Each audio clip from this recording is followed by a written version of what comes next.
The rain had been falling over the narrow streets of East London since before dawn, turning the alleys into rivers of mud and covering the city in a blanket of gray mist.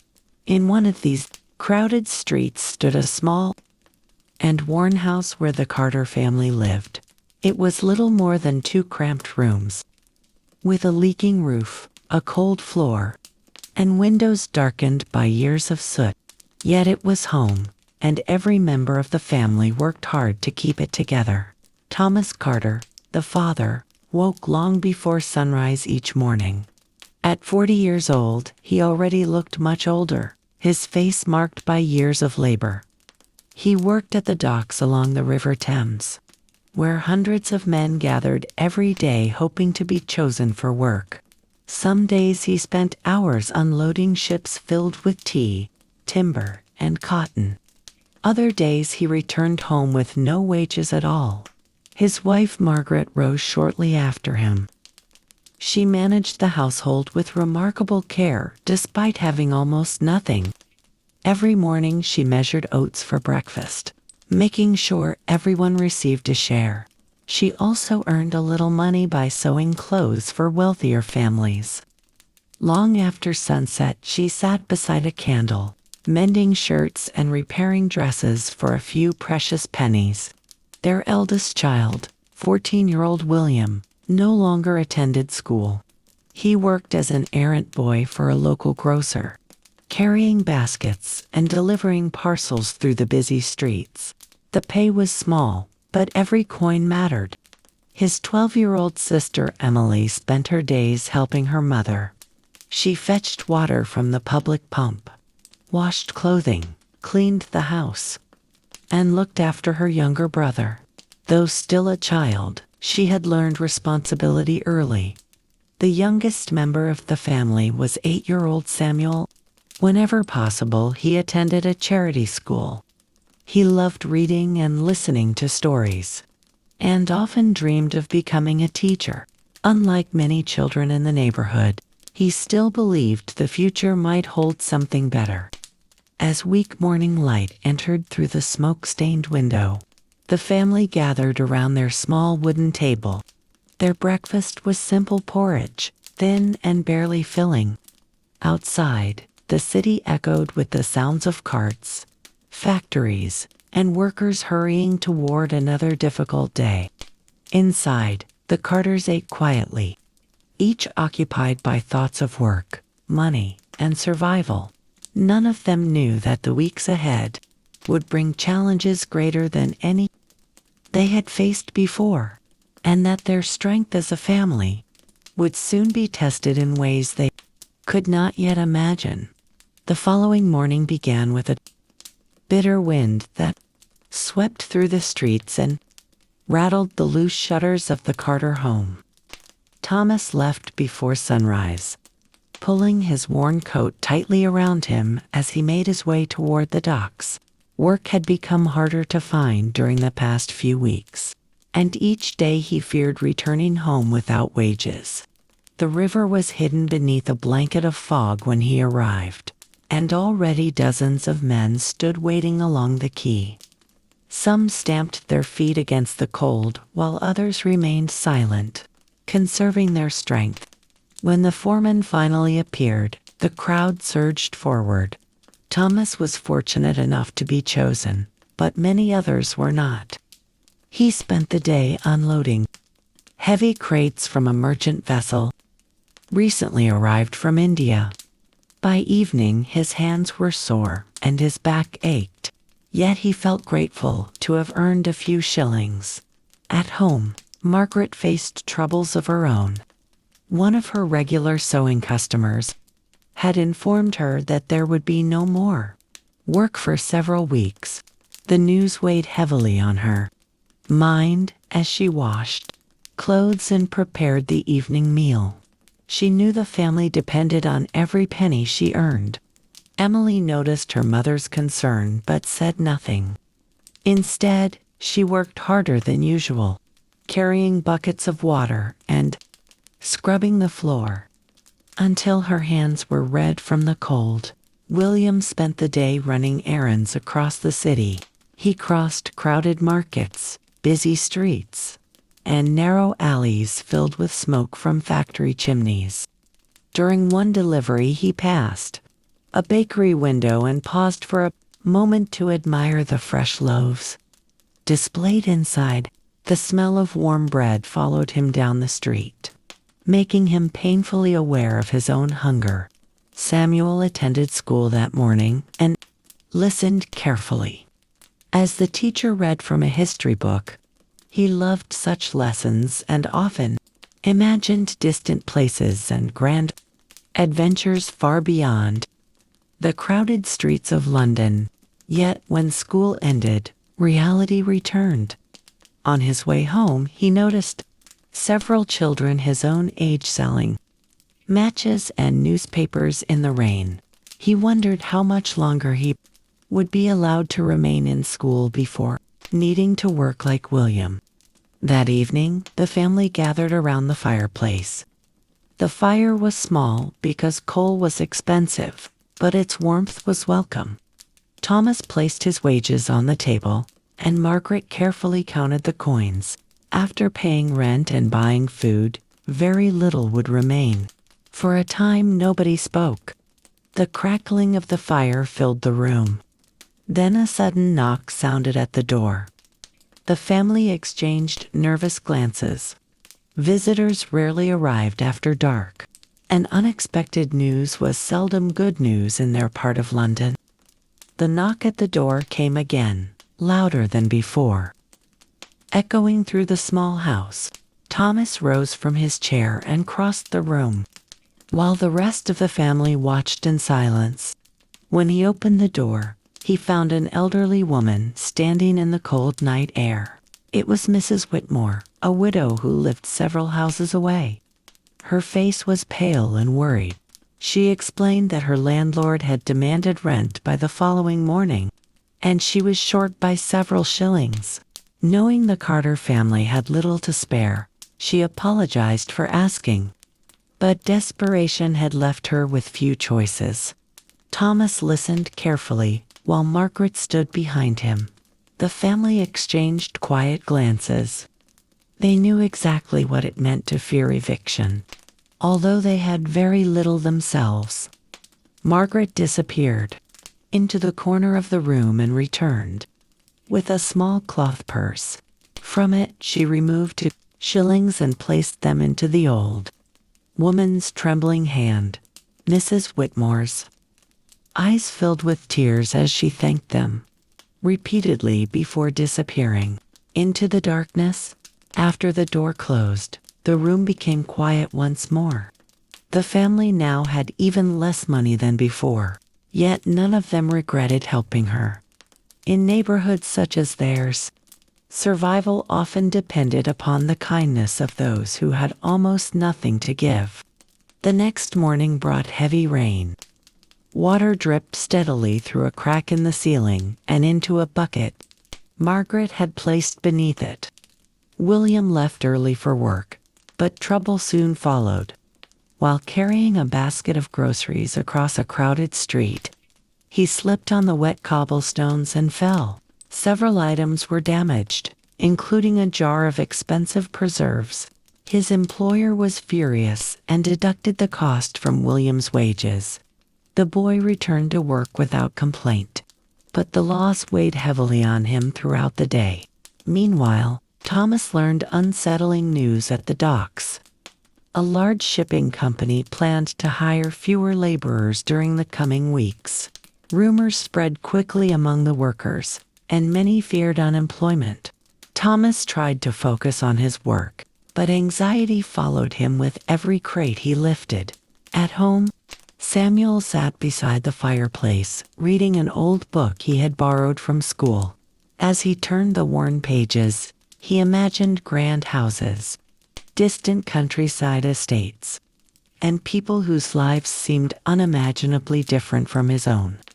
Yet, even in his dreams, he could hear the sounds of the neighborhood outside: children crying, carts rattling over stone streets, and factory whistles piercing the damp afternoon air.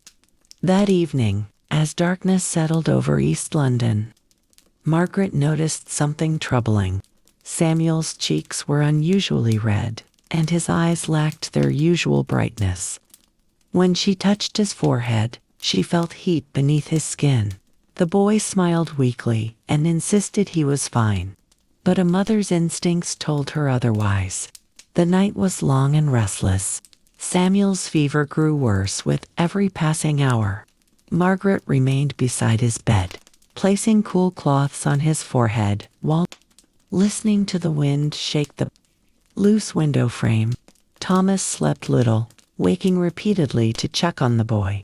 By morning, Samuel's skin was burning with heat and his breathing had become shallow. The family could not afford a doctor.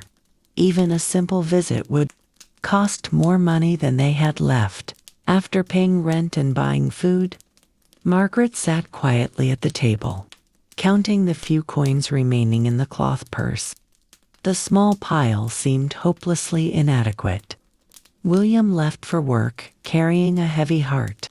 Before leaving, he gently squeezed Samuel's shoulder and promised to return early.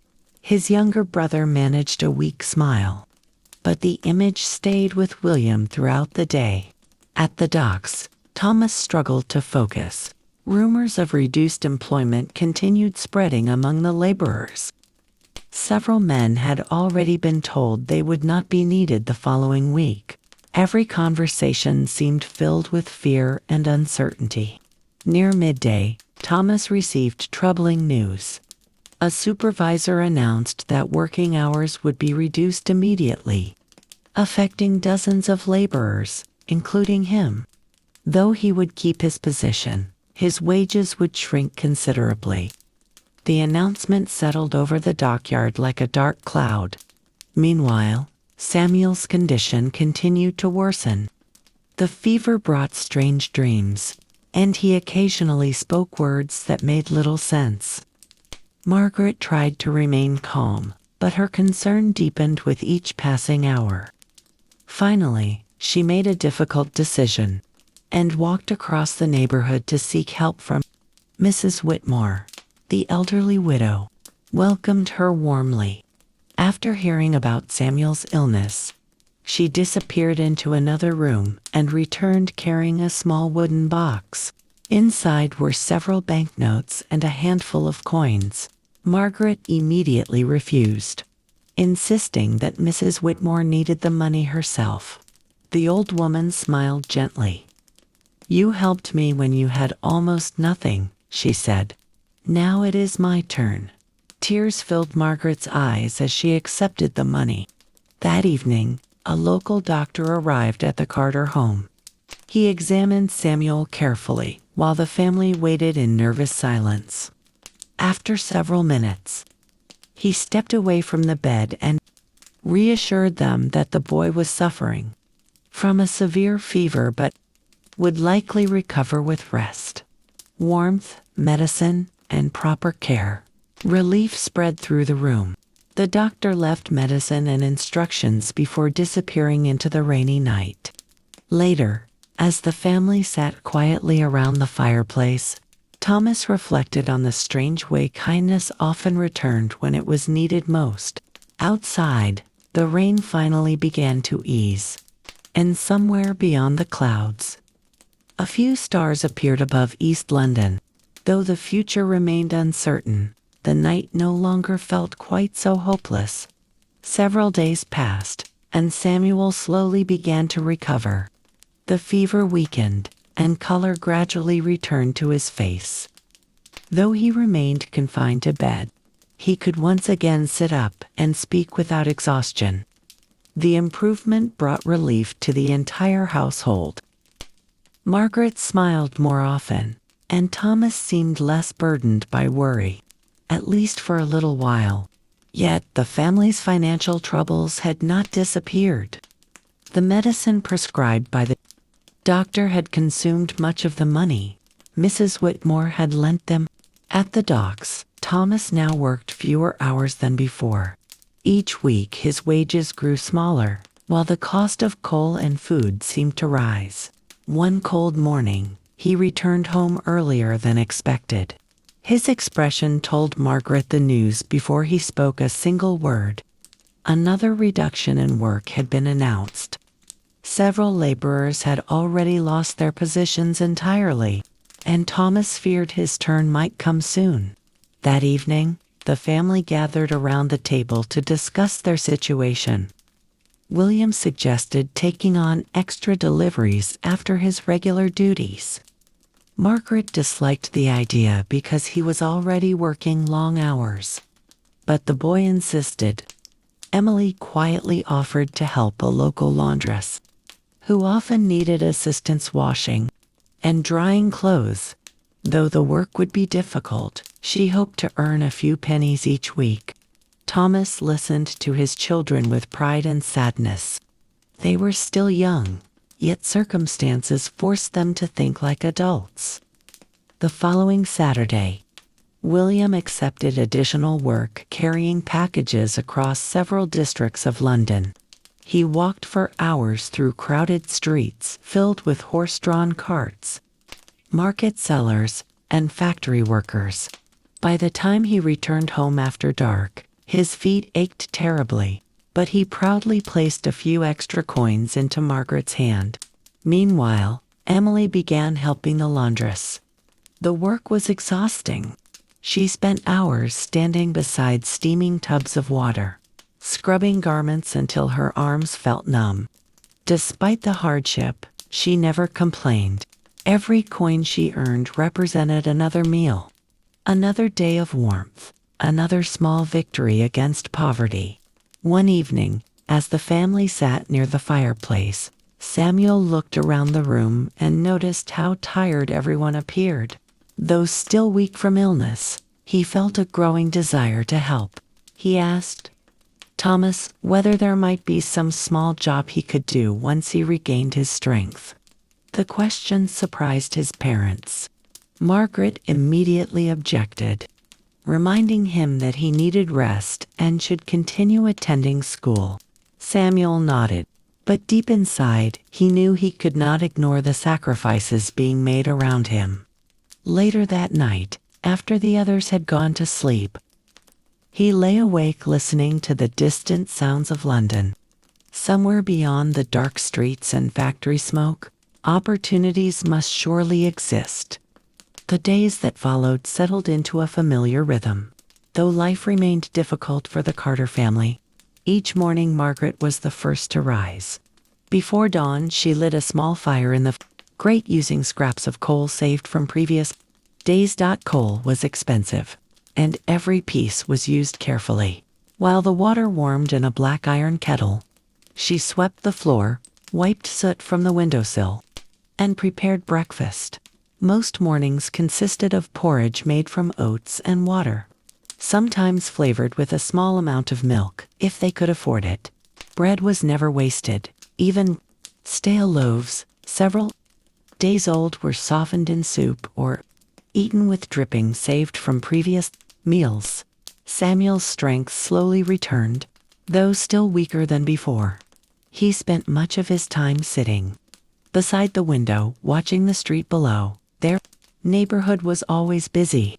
Costermongers pushed carts loaded with vegetables. Ragged children chased one another through puddles. Chimney sweeps, laborers, and factory girls hurried to work before sunrise. From dawn until evening, the air carried the sounds of wheels rattling over cobblestones, distant whistles from factories, and the endless murmur of thousands of lives unfolding side by side. Emily continued helping the local laundress several afternoons each week. She had learned how to scrub collars clean, rinse garments in cold water, and hang clothing to dry even during damp weather. Her hands were often rough and red by evening. Yet she enjoyed hearing stories from the older women who worked there. They spoke about employers, weddings, scandals, and neighborhood gossip while steam rose from the wash tubs and filled the room. William's days grew longer. He often left before sunrise and returned after dark, carrying parcels, groceries, and messages throughout the city. One evening he brought home a discarded newspaper he had found, several days old. The family gathered around the fireplace while Samuel read parts of it aloud. For an hour, they escaped their worries and listened to stories about distant countries, royal ceremonies, and inventions that promised to change the modern world. Thomas spent most evenings repairing things around the house. A loose chair leg, a cracked shelf, a broken latch on the door. Nothing could be replaced, so everything had to be mended. One rainy night, he carefully patched a hole in Samuel's boots using scraps of old leather. The boots looked uneven when he finished, but they would survive another winter, despite their hardships. Small moments of happiness still appeared. On Sunday afternoons, the family occasionally walked together along the river when the weather allowed. That they watched ships arrive from distant parts of the world and imagined places they would never see. For a short time they forgot about unpaid bills and uncertain wages. Yet as autumn deepened, a colder wind began sweeping through London. The mornings grew darker, the evenings longer, and everyone knew that winter was approaching. Winter announced its arrival with a hard frost that covered the streets of East London in a thin layer of white. Each morning, inside the Carter home, the cold seemed to creep through every crack in the walls. Margaret often woke before dawn to find a thin sheet of ice along the inside edges of the window pane. The small fire that burned through the night was rarely enough to keep the room warm until morning. Each day began with the same routine. Thomas would carefully shake the ashes from the grate and search for any unburned pieces of coal that could be used again. Nothing was wasted. Even the smallest fragment was saved in a tin bucket beside the fireplace. Margaret prepared breakfast while wrapped in an old wool shawl. The family ate from mismatched bowls and cups collected over many years. Some were chipped, others cracked, but all remained useful. Their breakfast was usually porridge, accompanied by a slice of bread spread with a thin layer of dripping. Meat had become a rare luxury. Most evenings their meals consisted of vegetable soup, potatoes, onions, and whatever inexpensive food could be found at the market near closing time. Samuel had regained enough strength to return to school. Every morning he walked through the chilly streets carrying his books wrapped in cloth to protect them from rain. He loved the schoolroom despite its worn desks and smoky stove. The lessons offered a glimpse of a world beyond factories and crowded alleys. His teacher often noticed his curiosity and encouraged him to read whenever possible. At home, Samuel spent evenings studying by candlelight. Candles were expensive, so he learned to read quickly before the flame burned too low. William's boots had begun to wear out again. The patched leather that Thomas had repaired only weeks before was already cracking. One evening William returned home with damp feet after walking through puddles all day. Margaret stuffed old newspaper into the boots and placed them near the fire in hopes they would dry before morning. Emily, meanwhile, had become skilled at helping the laundress. She now earned a few extra pennies each week. With her first saved coins, she purchased a length of blue ribbon from a market stall. It was the first thing she had bought for herself in years. Though inexpensive, she treasured it and wore it only on Sundays. One Saturday evening, the family shared an unexpected treat. A local baker had sold several day-old buns at a reduced price, and William managed to bring home a small bag. The smell filled the room as Margaret warmed them near the fire. For a few precious minutes, laughter replaced worry. The simple meal felt almost like a celebration. Yet as the night deepened and the fire slowly faded, Thomas sat quietly staring into the glowing embers.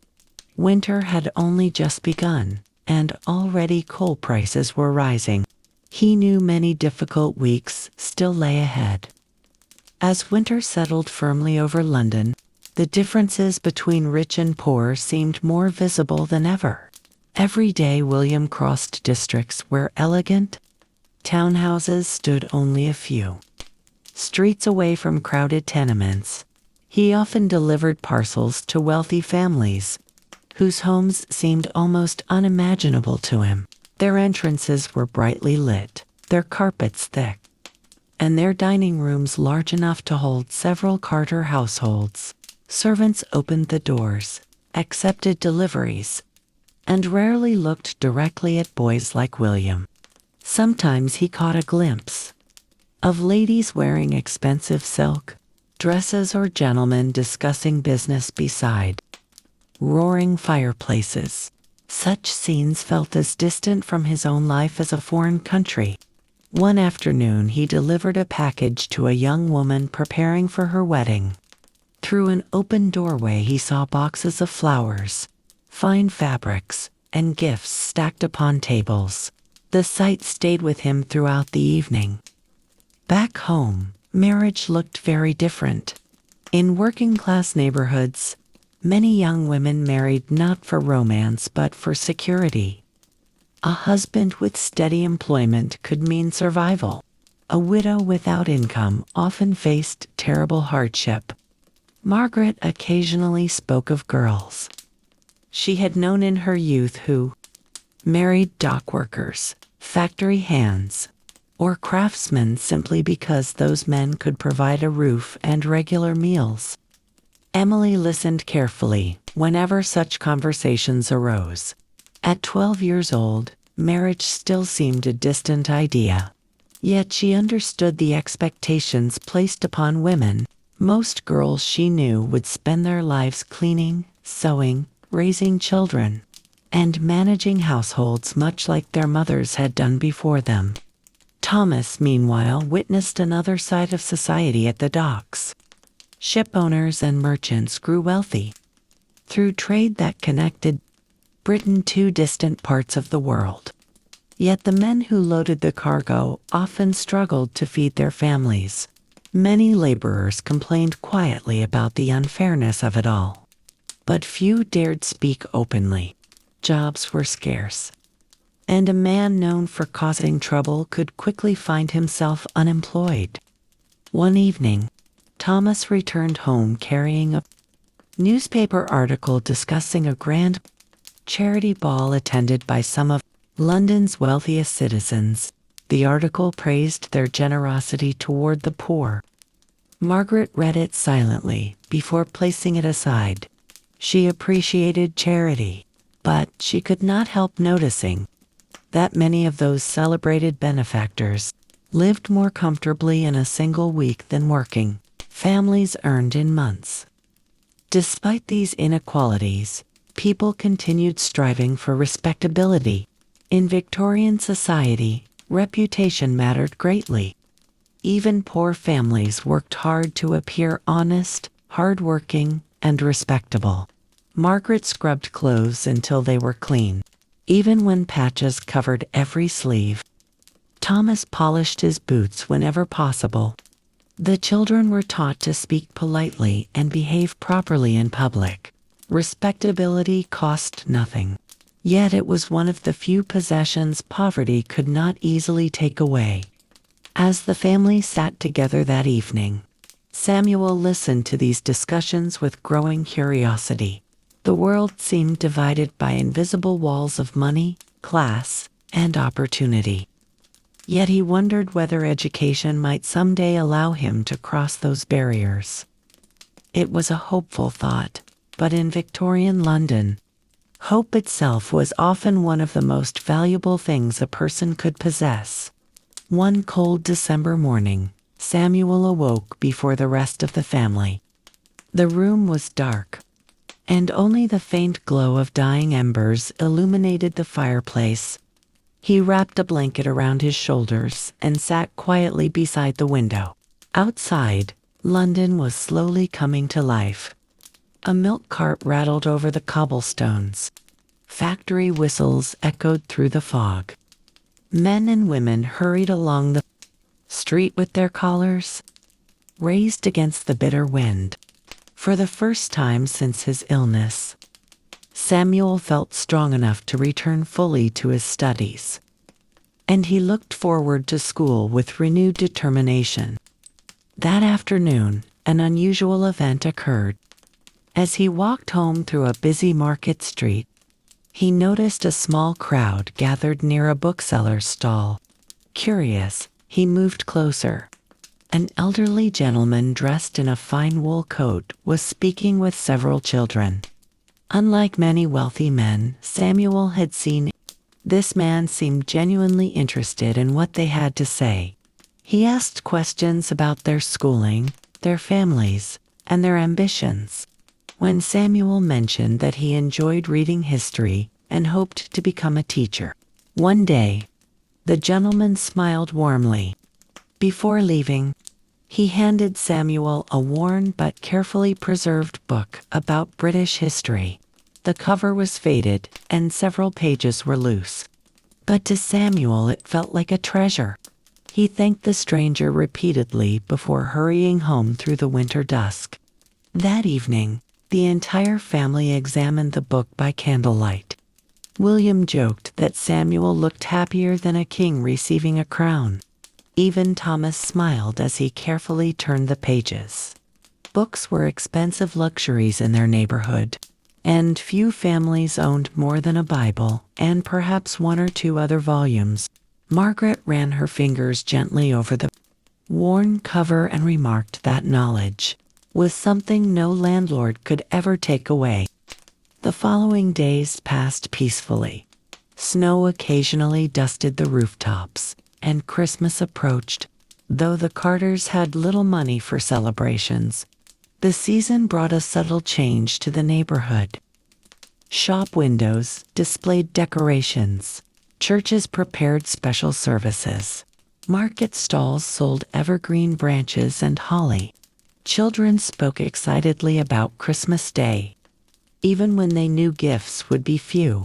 Yet beneath the festive atmosphere, worries remained. One evening, Thomas returned home carrying troubling news. Another group of dock workers had been dismissed. Several families on their street were already struggling to buy coal. Some had begun burning scraps of wood and broken furniture to stay warm. The reality of winter weighed heavily on everyone. As the family sat around the fire that night, Samuel opened his new book and began reading aloud. The story described great figures from Britain's past who had overcome hardship through persistence and determination. For a little while, the small room felt warmer. Christmas arrived beneath a sky the color of ash. The streets of East London were busy, despite the cold.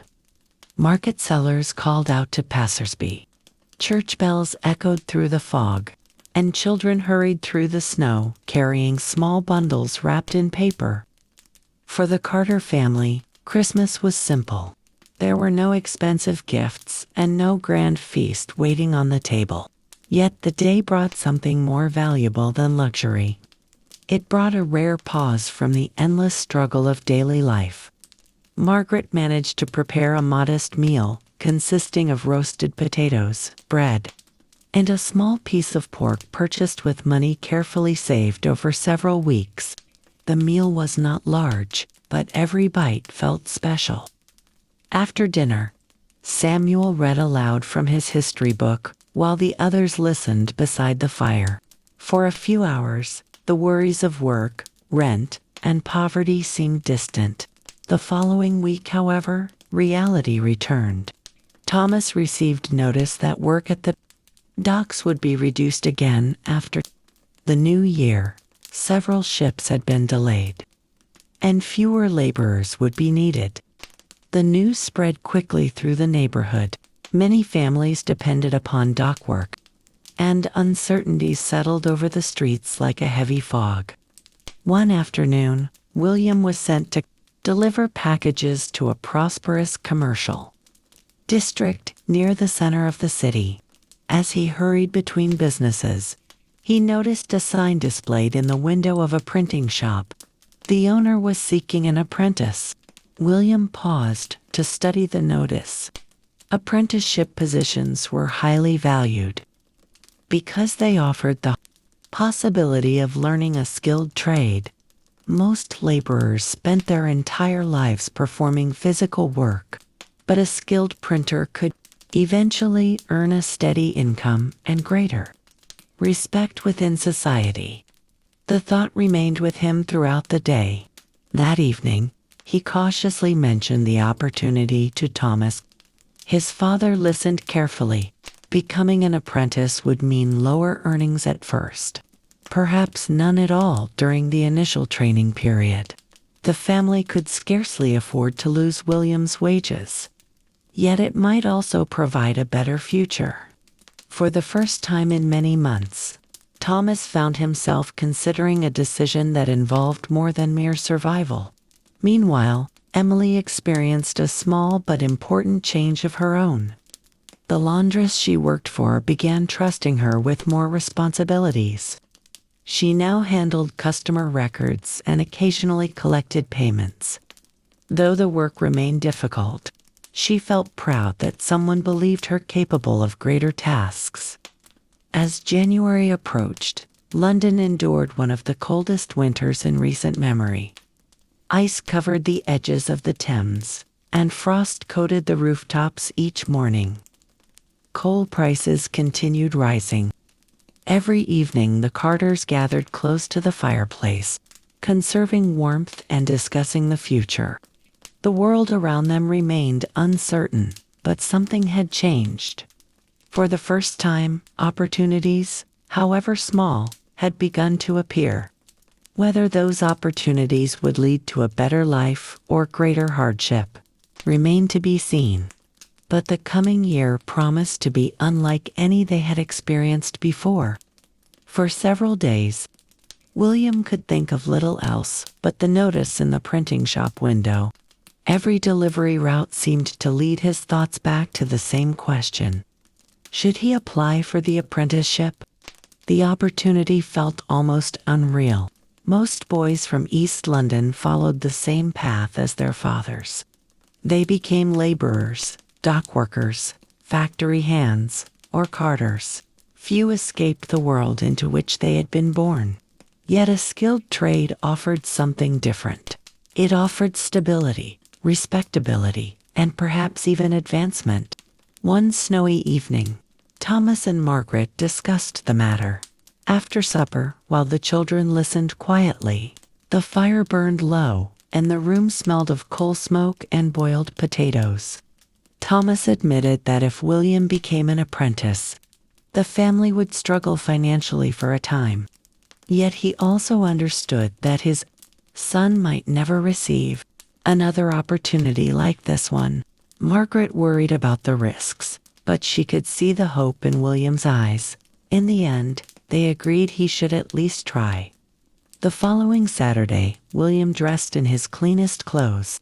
His jacket had been patched several times, and his boots showed signs of wear, but Margaret had carefully brushed away every speck of dust.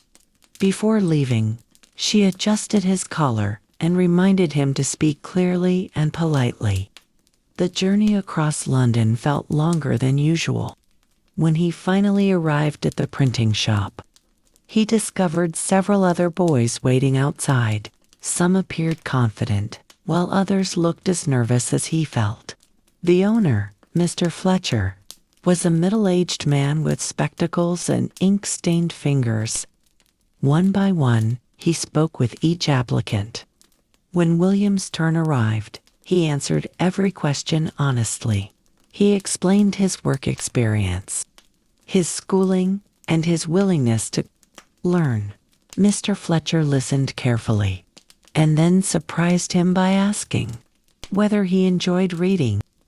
William mentioned Samuel's books and his own interest in newspapers. The printer nodded thoughtfully. Back at home, life continued as usual. Emily spent long hours helping the laundress. Samuel attended school, and eagerly shared stories from his lessons each evening. Thomas continued, searching for every available shift at the docks. The family waited anxiously for news. A week later, as darkness settled over the neighborhood, a knock sounded at the door. William opened it and found a young messenger holding an envelope. His hands trembled as he carried it inside. The family gathered around the table while Thomas carefully opened the letter. For several moments he read silently. Then a slow smile appeared on his face. William had been accepted. The apprenticeship would begin in 2 weeks. The room erupted with excitement. Even Margaret, usually cautious about celebrating too soon, could not hide her happiness. Yet, as the joy settled, Thomas quietly stared into the fire. He knew this was more than a job. It was perhaps the first real opportunity the Carter family had ever received to step beyond the limits that poverty had imposed upon them for generations. The morning of William's first day at the printing shop arrived cold and clear. Frost covered the rooftops of East London, and a pale winter sun struggled to shine through the smoke that drifted above the city. Margaret woke earlier than usual to prepare breakfast. Though the meal was simple, consisting of porridge and bread, the atmosphere in the room felt different. There was excitement, but also nervousness. William dressed carefully in his best clothes. His jacket remained patched in several places, yet it was clean and neatly brushed. Before leaving, he shook Thomas's hand, kissed Margaret on the cheek, and promised to work hard. The printing shop was unlike any place he had worked before. Instead of carts, warehouses, and heavy packages, the building was filled with the smell of ink, paper, and machine oil. Rows of metal type-lined shelves from floor to ceiling. Large presses occupied the main room, their mechanisms clattering steadily as workers produced newspapers, advertisements, and pamphlets. Mr. Fletcher introduced William to the other apprentices and immediately put him to work. The tasks were simple at first. He swept floors, carried paper, cleaned equipment, and organized type cases. Yet William found every detail fascinating. For the first time in his life, he felt he was learning a skill rather than merely earning a wage. Back at home, life continued much as before. Thomas still traveled daily to the docks, though work remained uncertain. Emily continued helping at the laundry. Samuel attended school and spent much of his free time reading. During the evenings, he eagerly questioned William about the printing shop. He wanted to know how newspapers were made, how books were printed, and whether famous authors ever visited such places. William laughed at his brother's endless curiosity, but secretly he enjoyed sharing what he had learned. As the weeks passed, William began noticing something new about the city. Newspapers arrived at the shop, carrying stories from every corner of Britain and even from distant parts of the world. He read about politics, industry, inventions, scientific discoveries, and debates concerning education and workers' rights.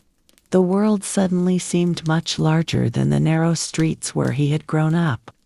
One evening, Mr. Fletcher called him into his office. The printer explained that literacy and education were becoming increasingly valuable. Businesses needed clerks. Companies needed accountants. Newspapers needed writers and editors. The country was changing. A young man who could read, write, and learn quickly might achieve opportunities that had been impossible a generation earlier. William listened carefully. Those words remained in his mind long after he returned home. That night, as the family sat together beside the fire, he looked around the small room that had shaped his entire childhood. The house was still poor, The future remained uncertain. Yet for the first time, he could imagine a life that extended beyond survival. Outside, London continued to grow and change with every passing year. And somewhere within that changing city, a new path was slowly beginning to open for the Carter family. By early spring, the long Victorian winter had finally begun to loosen its grip on London. Snow disappeared from the streets, leaving behind muddy roads and damp pavements. The air remained cold, but the days were growing longer. For the Carter family, the change of season brought a small sense of relief. Less coal was needed to heat the house, and the evenings no longer seemed endless. William had now spent several months at the printing shop. His confidence had grown noticeably. He could set simple type, assist with small print runs, and even correct minor mistakes. Before pages went to press, Mr. Fletcher was pleased with his progress and occasionally trusted him with responsibilities normally given to older apprentices. Each evening William returned home carrying stories about the people he met and the articles he helped print. Sometimes he brought old newspapers that would otherwise be discarded. These became treasured reading material for the entire family. Samuel especially enjoyed them. He eagerly studied reports about scientific discoveries, railway expansion, and events occurring throughout the British Empire. One afternoon at school, his teacher announced a writing competition for local students. The prize was modest, consisting of several books and a certificate of achievement. But Samuel immediately became determined to participate. He spent every spare moment working on his essay. Even after supper, he remained at the table, writing by candlelight, while Margaret quietly sewed nearby. Thomas often watched him with a mixture of pride and amazement. In his own childhood, few working-class children had remained in school long enough to develop such ambitions. Emily's life was changing as well. The laundress she worked for had begun teaching her basic bookkeeping. Many customers purchased services on credit, and records needed to be kept carefully. Emily discovered that she enjoyed working with numbers. Though she still spent long hours washing and folding clothes, she increasingly found herself handling responsibilities that required trust and attention to detail. One Saturday afternoon, the family attended a local church gathering. Such events offered rare opportunities for neighbors to socialize and exchange news. There, Thomas learned that a new warehouse was being built near the docks. The project would create additional employment for laborers during the coming months. Though nothing was guaranteed, the news lifted his spirits. For the first time in years, he allowed himself to imagine a future with a little more security. That evening, as the family shared a simple meal of bread, soup, and boiled vegetables, conversation flowed easily.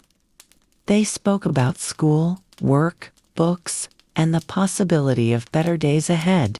The room remained small. Their clothes remained worn. Poverty had not vanished, yet something fundamental had changed. Hope was no longer merely a dream discussed beside the fire. It was beginning to take shape in their daily lives. Outside, the city of London continued its relentless growth, filled with opportunity and hardship in equal measure. And within that vast city, the Carter family was slowly discovering that determination, education, and kindness could sometimes open doors that poverty had long kept closed. The spring of 1884 brought new energy to London. The trees in the parks slowly turned green once more. Market stalls overflowed with fresh produce, and the long, dark evenings of winter gave way to brighter days. For the Carter family, however, life remained a balance between hope and uncertainty. Their circumstances had improved, But every small success seemed accompanied by new challenges. William continued thriving at the printing shop. Mr. Fletcher had begun teaching him more advanced aspects of the trade, including typesetting entire newspaper columns and operating some of the smaller presses. The work demanded patience and precision. A single misplaced letter could ruin an entire page. William took pride in every task he completed. More importantly, he had begun earning a modest apprentice wage. Though the amount was small, it represented something new. For the first time, his future seemed connected not merely to hard labor, but to skill and knowledge. Samuel's writing competition had become the subject of much discussion within the household. Weeks earlier he had submitted an essay describing the importance of education for working-class children. Since then, he had tried to put the matter from his mind, though it often returned to his thoughts. Every day after school he checked the notice board outside the parish hall where results would eventually be posted. As for Emily, her responsibilities at the laundry continued to increase. One afternoon the owner informed her that she would soon be trusted to manage customer accounts entirely on her own. Emily accepted the news with quiet pride. She had never imagined that someone would depend upon her judgment in such a way. Thomas, meanwhile, found more consistent employment thanks to the new warehouse construction near the docks. The work remained physically exhausting, but regular wages brought a measure of stability that had been absent for years. For the first time in a long while, rent could be paid without fear, and there was even a small amount left over each month. Margaret carefully stored these savings in a tin box hidden within the house.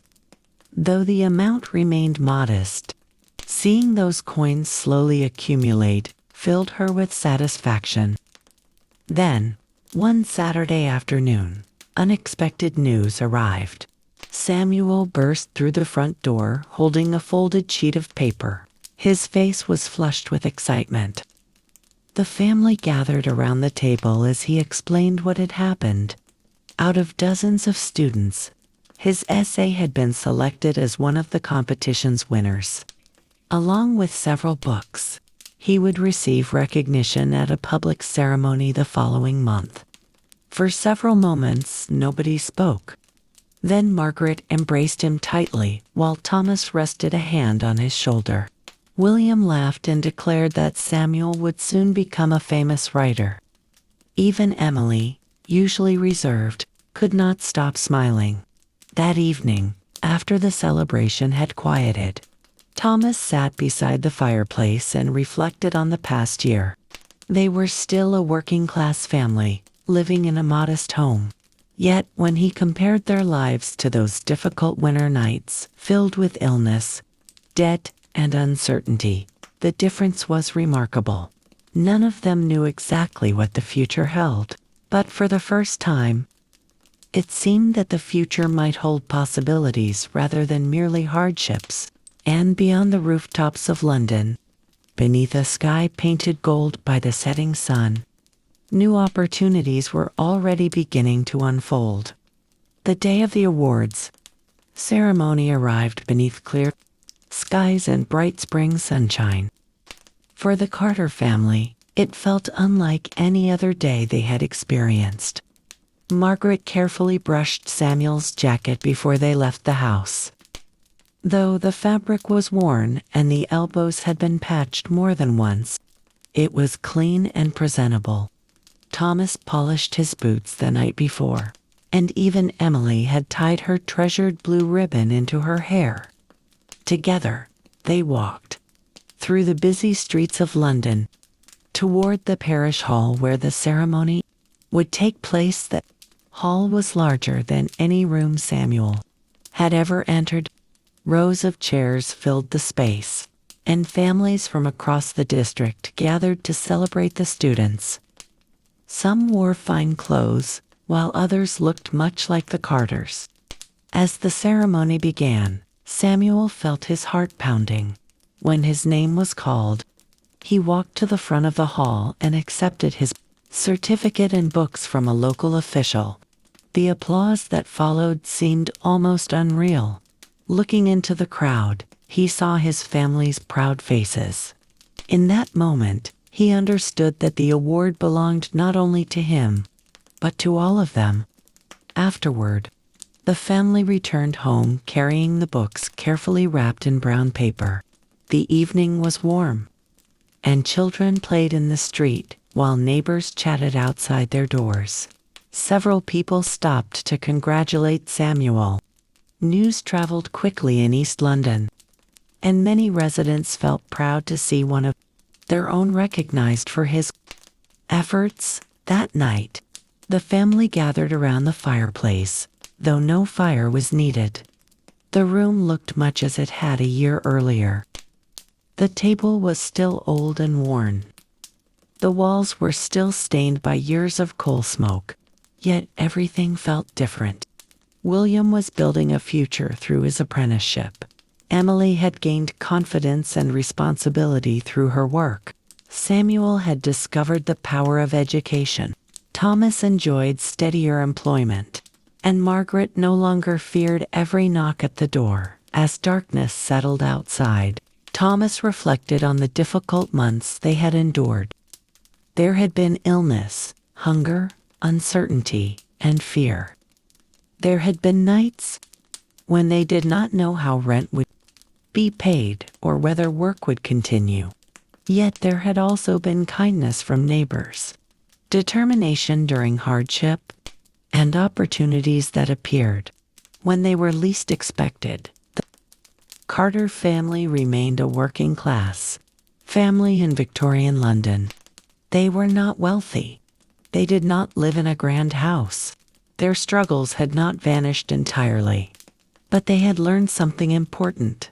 Poverty could limit opportunities, but it could not extinguish hope, character, or the desire to build a better future. And so, as the city lights flickered beyond their window and another day came to an end, the Carter family looked toward tomorrow with confidence. Their story was not truly ending. In many ways, it was only beginning. Thank you for spending this evening beside the fire and journeying back to Victorian England. If you enjoyed this story and wish to hear more tales of ordinary lives, forgotten histories, and fascinating moments from the Victorian era, please subscribe to the channel, leave a like, and share your thoughts in the comments. New Victorian stories await by the fireside, and there is always another chapter waiting to be told. Until next time, good night, and may your own story be filled with hope and perseverance.